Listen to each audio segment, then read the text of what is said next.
strong trading day to finish the trading week. We are up 35, 84, 82 on the day. Hypotheticals 32, 87, 50. Up 97, 30, 18 on the week. This is our first trading week of this month and of this quarter. So the monthly results and quarterly results are the same as the weekly results. And we are up on the year almost 17%. And this week we're up almost 4%. And even though we missed those gap ups on those NASDAQ, the NASDAQ was up 3.3% this week, I'm showing. And we're up almost 4%. 10K would have given us 4%. So we did a little better than the NASDAQ on a buy and hold. And a lot of times when there's a low VIX bull market, you get chop in the day, gap up, chop in the day, gap up. So we were able to still do well this week, reducing our end of day drawdown. Our last equity peak on an end of day basis was on May the 5th. So even though we're not at our end of day equity peak, we're still at quarterly equity peaks. And the hypothetical end of day drawdown is about 43.55. On the new portfolio we're trading, we transitioned to a new portfolio that was at a lower, it was at about a 14.7K drawdown when we started trading it. And so it's up about 10K on the week, and we're up about 10K on the week. And we were in a steeper drawdown. We had a portfolio that we transitioned away from, and these are how far away we are from our highest equity peaks.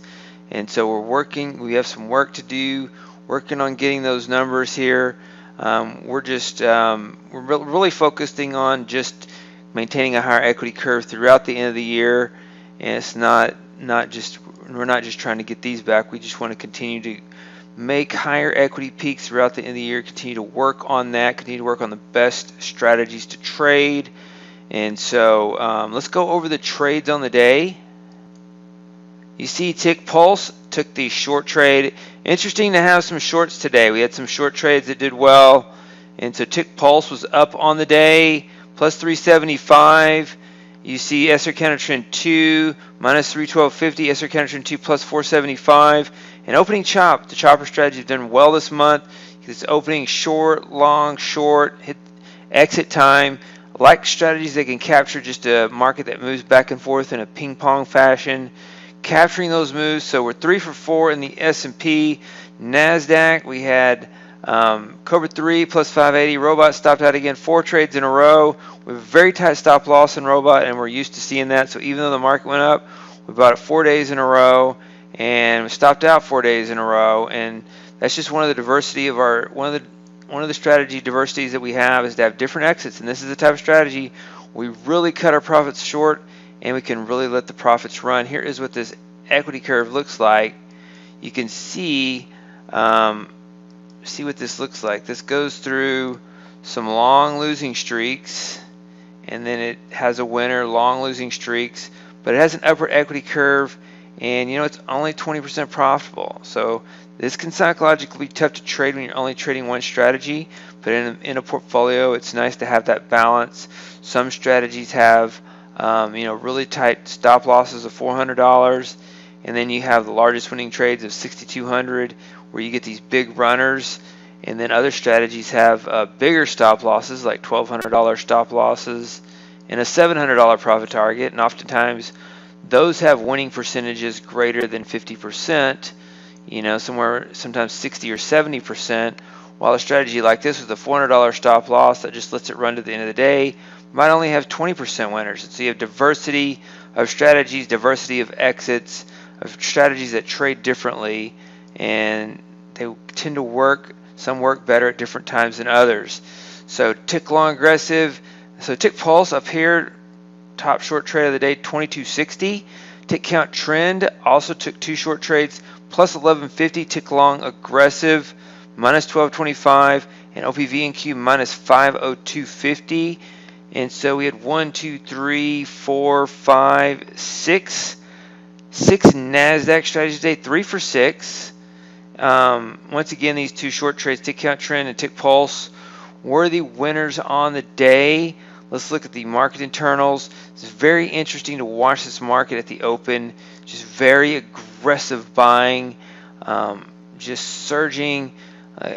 almost like it wants to go to the moon. There's just a big, strong effort. Even though the advanced decline line just drops, Russell drops at the open. NASDAQ says, not us, we're going straight up. A very contrary, very intense mindset that it's going to go up no matter what. The weight of this, though, did seem to weigh on it into the close on a Friday, and it did trade down below its low.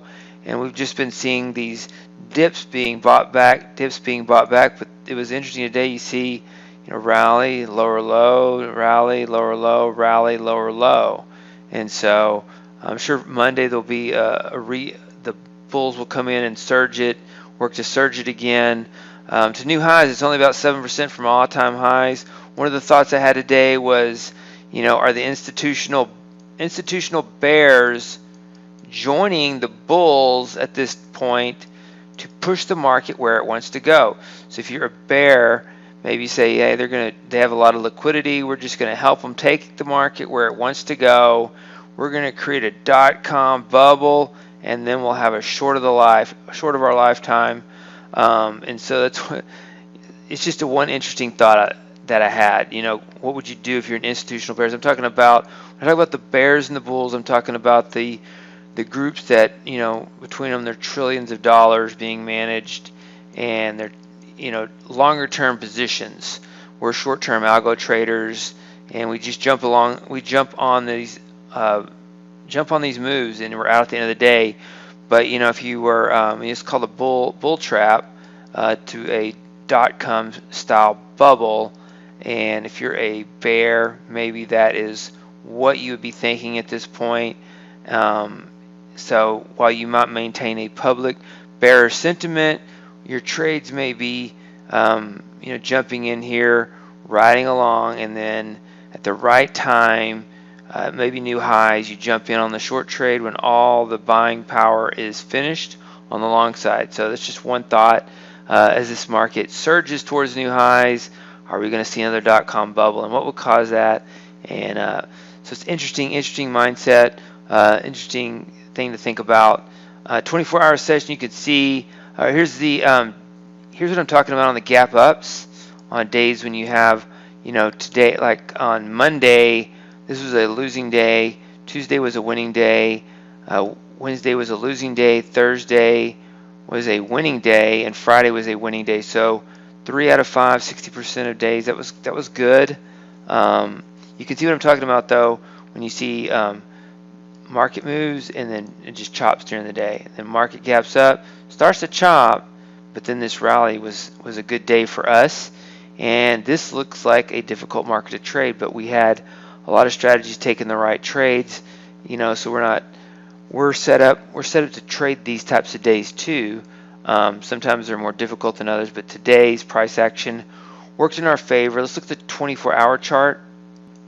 So if you look at the 24-hour chart, you are coming back here to Monday's trade, and you see this choppy price action, and then Wednesday choppy price action, then finally parabolic, and then choppy, more parabolic, and then profit taking. And so you don't see those gaps on the 24-hour chart, but like I said, the NASDAQ was up about 3.3% on the week. If you say it closed at 15.2 on last Friday, closed at about 15.7 today. We're up almost 4%, and so even though we missed those gap ups, we're able to capture those moves. And so good trading on the day, good trading on the week. Nice start to the quarter. These are the final trades for Friday, July the 15th, 2020. Hey, David Bean here. Welcome to Capstone Trading Systems YouTube page. Be sure to subscribe to join our community of algorithmic traders. We are real money traders. We share our winning streaks, we share our losing streaks, as well as market updates, strategies, and coding tips.